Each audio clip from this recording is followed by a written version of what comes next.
August spent 2 days in the hospital and is now healing at home. His grandmother dressed head to toe in it to pray for August Borden. Cheerful and athletic with a heart of gold. The color yellow couldn't be more fitting. On a warm August morning in Alabama, the quiet routine of Deshler High School was shattered. A 15-year-old freshman, August Borden, a promising football player, was found with devastating head injuries on school grounds. The official word was that he had suffered a serious fall, but the fractures in his skull and face told a different story, one too violent to be brushed off as an accident. His father, Jason Borden, would later reveal that the injuries were so severe that his son's heart stopped for several minutes before doctors brought him back. In those few moments, a life had nearly been erased, and a mystery was born. The confusion deepened when the family realized they were not immediately informed by the school. Jason and his wife only learned about the situation through another parent's message. By the time they rushed to campus, chaos reigned, rumors swirling, officials avoiding answers, and their son being airlifted to a hospital in critical condition. What happened in that narrow gap of time between August being a healthy student and becoming a near-fatal patient remains the unanswered question. And yet, there is something chilling about how fast the school and local authorities tried to contain the story, offering little more than vague explanations. Was this a tragic accident, or is someone hiding the truth? If you are drawn to cases where justice hangs by a thread, make sure you subscribe to Echoes of the Court, where every verdict whispers a deeper truth. As the days passed, details about what happened to August refused to align. Some whispered that he slipped down a staircase while joking with friends. Others hinted at a fight in the locker room, a clash that may have turned violent. The school, however, stuck firmly to its official stance: a fall, nothing more. But doctors examining August's injuries pushed back against that explanation. His skull had fractures in the back near the sinus cavity, his orbital bone was shattered, and brain swelling had nearly claimed his life. This was not the kind of damage we would expect from a simple trip, one medical professional confided to the family. To Jason Borden, the father who stood vigil at his son's hospital bed, the phrase, "he fell," sounded more like a script than a truth. What made matters worse was the silence from those who should have provided answers. Teachers, administrators, even students all seemed bound by an invisible wall of caution. The Bordens, desperate for clarity, began to suspect not just negligence, but an active effort to cover up whatever truly unfolded on campus. In their eyes, the story of a fall was not just incomplete, it was a lie. The tension in Tuscumbia grew heavier each day. Parents wondered if their children were safe, and whispers of a cover-up spread through the community. Why would a school risk its credibility to hide the circumstances of a boy's collapse? Was the truth too damaging, too scandalous to be revealed? At the center of the storm stood Jason and his wife, watching their son slip in and out of consciousness in a hospital room filled with machines. For nearly 2 days, August remained unresponsive. When he finally opened his eyes, he had no memory of the incident. The very piece of the puzzle the family needed most, the boy's own account, was missing. Jason Borden's voice cracked as he recounted how doctors had told him his son died for a few minutes. He spoke not only of relief at his son's survival, but of fury at the wall of silence he encountered. "No one from that school called us," he said. "We found out because another parent sent a message. That's not just negligence, it feels like betrayal." The Bordens launched their own search for answers, pressing police, questioning classmates, and urging the community to speak up. But every new thread seemed to lead to a dead end. Meanwhile, the school doubled down, citing privacy laws and legal restrictions as reasons they could not share more information. To Jason, those words sounded like excuses. The town itself was split. Some wanted to trust the institution that had educated generations of their children.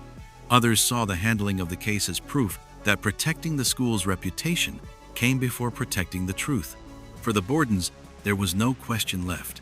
If they wanted justice, they would have to force it into the light. When local police first arrived at Deshler High School, they treated the case as a medical emergency, not a potential crime scene. That decision would later haunt the investigation. Evidence was scarce, surveillance footage remained under wraps, and witnesses were reluctant to speak. By the time detectives tried to reconstruct the events, too many details had already slipped away. The Tuscumbia police eventually turned the case over to the Franklin County Juvenile Justice System, with support from the Madison County District Attorney's Office.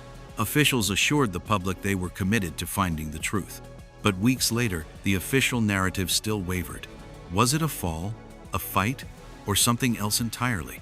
The only certainty was the severity of August's injuries. Privately, investigators admitted what many already suspected: the boy's fractures didn't match the story of a simple stumble.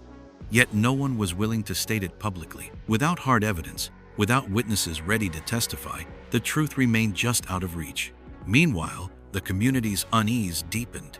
Parents pressed the school board for answers, only to be met with tightly worded statements about ongoing investigations and respect for student privacy.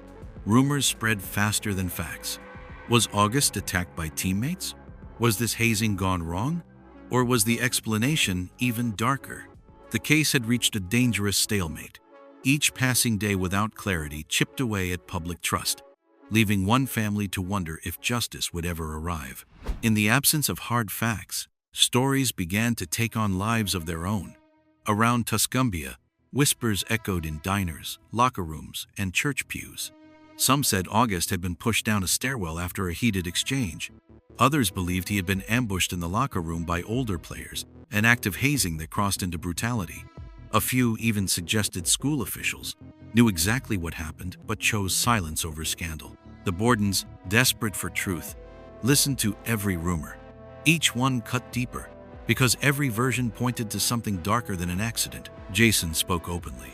"If my son was attacked, then every minute of silence is protecting the guilty." His words resonated with parents who worried about their own children's safety. And soon the conversation in Tuscumbia shifted from what happened to August to why are we not being told the truth. The rumors carried names, faces, and timelines, but none confirmed by authorities. To some, this was evidence of a cover-up. To others, it was proof of how easily a mystery breeds chaos. Still, the tension grew unbearable. The Bordens wanted justice, the school wanted calm, and the town was caught in between. But one reality stood above speculation. A 15-year-old boy's skull had been fractured so severely he died for minutes, and the official explanation he felt increasingly hollow. In the void of silence, the truth seemed further away than ever. The case of August Borden became more than a family search for truth. It split an entire town in two. On one side stood those who believed the school had simply made mistakes, fumbling communications in a moment of crisis but never hiding the truth. On the other side were those who saw a deliberate pattern of silence, a coordinated effort to bury the story and protect reputations. At school board meetings, voices rose. Some parents demanded accountability, pointing to the absence of transparency as proof of a cover-up. Others urged patience, insisting that speculation would only make things worse. Local media struggled to get answers. Requests for records were denied under the guise of privacy laws. Statements were carefully worded, designed to say little while appearing to say much.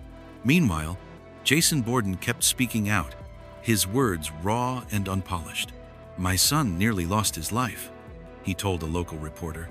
"If this can happen to him, it can happen to anyone. And if they can hide it once, they can hide it again." His pain became a rallying cry for those who felt betrayed. But with no official resolution, the divide only widened.